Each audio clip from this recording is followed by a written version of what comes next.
Flop Konkan series. हो बरोबर ऐकलं, फ्लॉप. का समजेलच. हॅलो, मी अश्विनी आणि मी आले आहे कोकणात हाईप वगैरे चेक करायला नाही, म्हणजे खरं तर तेच चेक करायला.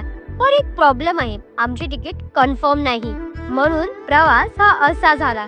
त्यातल्या त्यात माझ्यासारख्या मित्रांसोबत पूर्ण मूवी पाहिला, पण तो ऐकलाच नाही. दादांची चॉईस मात्र चांगली आहे मूवीची. सकाळी कणकवलीला पोहोचलो आणि मग काय सिंधुदुर्ग किल्ला, सोन्याचा गणपती, मालवणचे बीच. पण कुठे काय, जिथे आम्ही असू तिथे गप्पा टप्पानी खूप सारा टाइमपास आलाच. तेच करता दुपारचे 3 वाजलेत.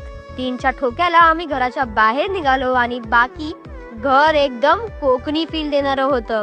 सुंदर असे नजारे बघत आम्ही पोहोचलो रामेश्वर मंदिरला.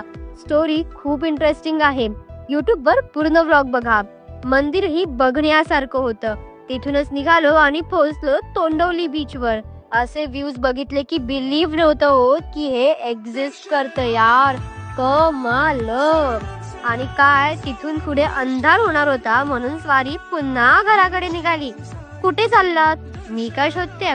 तुम्ही फॉलो आणि लाईक करायचं विसरला यार. हा, इथेच बाजूला करून जा आणि पुन्हा या, क्योंकि पिक्चर अभी बाकी है मेरे दोस्त.